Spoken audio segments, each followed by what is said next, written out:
रोज शाम के हमारे जो शरीर के बड़े भाई थे वो भागवत सुनाते थे, आधा घंटे पूरा ऐसे परिवार बैठता था।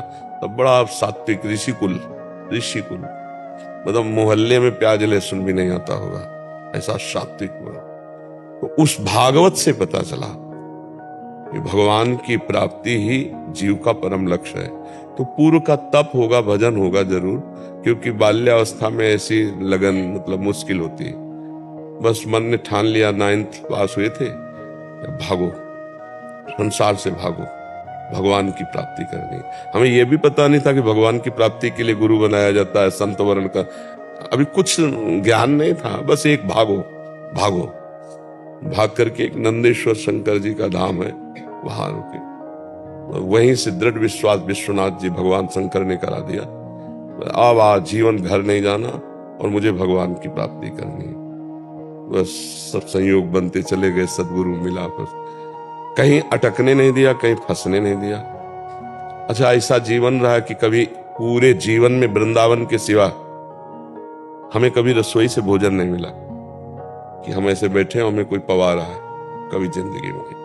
या शंकर जी का मंदिर खंडहर, या ऐसे घर गृहस्थी में कभी एक रात भी पूरे जीवन में, जवानी पूरी निकल गई, हमारा स्वभाव ऐसे ही था, ऐसे ही बात करना, अगर भिक्षादि के लिए कभी नहीं, कभी किसी से संपर्क नहीं। ये मुझे सिखाया पढ़ाया ज्ञान नहीं है, ये केवल भगवान के द्वारा प्रेरित किया हुआ, उन्हीं के द्वारा।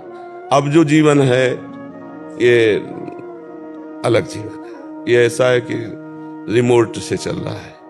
पहला जो जीवन था वो भारी तप में जीवन था, बड़ा कष्ट में जीवन था। अब कष्ट में जीवन है पर उसकी कष्ट निवारण की सुविधाएं हैं। दर्द है तो दवा मिल जाती है, डायलिसिस हो रहा है। पहले सर्दी गर्मी बरसात भूख प्यास गाली अपमान, कोई उसके लिए सब कुछ सहना, पर हर समय हमारे साथ भगवान रहे, हमको बोध रहा है। हर समय भगवान का अद्वितीय प्यार दिखाई देता है। कभी कभी अपमान जब होता, लोग गालियां देते गंगा किनारे जैसे, तो आकाश की तरफ देखते कि भगवान तो सह जाओ, टूटना नहीं, चुप, संसार में एक भी व्यक्ति मेरा नहीं।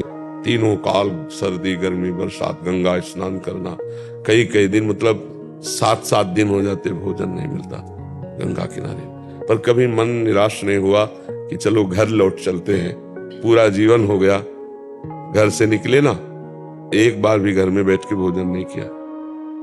पूरी जिंदगी हो गई जन्मभूमि नहीं, माता पिता सब पधार गए, कभी हमें पता नहीं, कभी हमें सूचना नहीं, कभी कोई मतलब, बिल्कुल असंग जीवन व्यतीत। अब व्यवहार में प्रभु उतार रहे, इतना व्यवहार, तो यह कि जीवन का अंतिम समय है, जो भगवान करवा ले, उन्हीं का खेल चल रहा है। ऐसे चले हैं, ऐसे तो हमें ऐसे चलाया भगवान ने अपनी गोद में। कोई हमारा शिक्षक मित्र कभी नहीं, दूर से, जैसे कहीं संत वचन हो रहे तो हम बहुत अलर्ट रहते थे, सावधान, दूर से सुना है, 100 हाथ दूर से, मतलब की बात जो मिली पकड़ लिया, खत्म।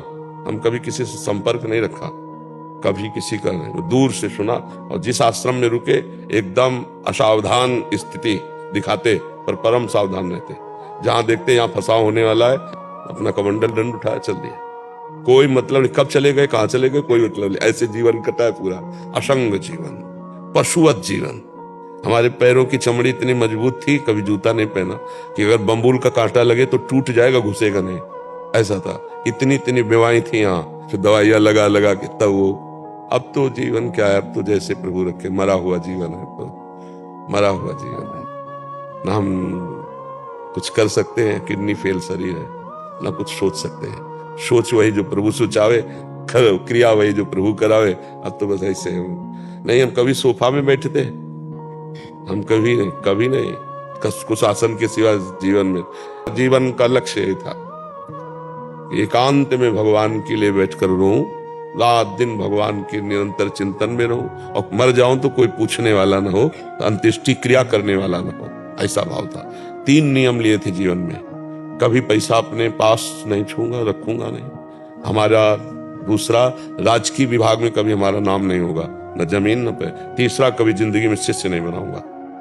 3 नियम लिए थे, एक नियम टूट गया, गुरु आज्ञा शिष्य बनाना। आज तक हमारे पास एक पैसा नहीं, एक हमारे नाम कोई जमीन नहीं, कहीं भी राजकीय विभाग में कहीं भी कुछ नहीं। ऐसे सत्संग किया, ऐसे किया, जो आया ये उठाए संत जन है, खाओ पियो। हमारा कोई ना हिसाब से मतलब है, ना हमारा कोई लेने देने से।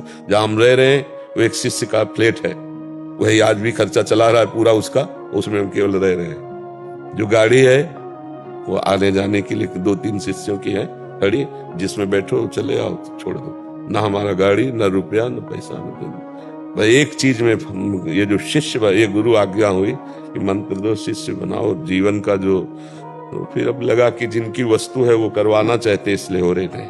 पक्का समझो, हमारा प्रवचन करना, एकांतिक का उत्तर देना समाज, ये हमारा स्वभाव नहीं था, स्वभाव नहीं था। पशुवत एकदम जीवन। और कभी हम किसी से प्यार से बात नहीं की। पीछे जो 10-12 वर्ष के पहले ब्रजवासी जन मिले उनसे पूछ लेना, कभी प्यार से बात नहीं की। अगर किसी ने राधे श्याम कहा तो मनाया, उत्तर दे दिया, नहीं दिया, अरे क्या बात है, ऐसे बात की कि दोबारा हमारे सामने खड़ा ना हो। ना कहा उससे दोस्ती, ना कहा उससे बैर, पर फुसकार रखनी। काटना किसी को है नहीं, पर फुसकार रखनी जिससे कोई प्यार न कर पाए। आज तक कोई दोस्त नहीं, आज तक किसी से। ये हमारे भगवान का, हमारे स्वभाव में नहीं था। अगर कोई हमारी वार्ता हुई और कोई ऐसे 100-50 रुपया रखे तो हम डांट देते थे, बनिया की दुकान समझे। भगवान की चर्चा सुनी जा, अपने दिमाग में धारण कर, पूरा जीवन ऐसे। यही उसी का लाभ आपको मिल रहा है। ये भी बात सुनो, हम कोई पढ़े लिखे ग्रेजुएट नहीं है, हम वो कोई व्याकरणाचार्य और शास्त्री नहीं है। जो जीवन में मिला है उसी का लाभ आपको मिल रहा है। भगवान ही हमारे संन्यास दिलाने वाले थे, भगवान ही हमारे जीवन को निर्वाह करने वाले थे। आज भी भगवान ही हमारे जीवन का निर्वाह कर रहे हैं और हमारा ये अंतिम जन्म है।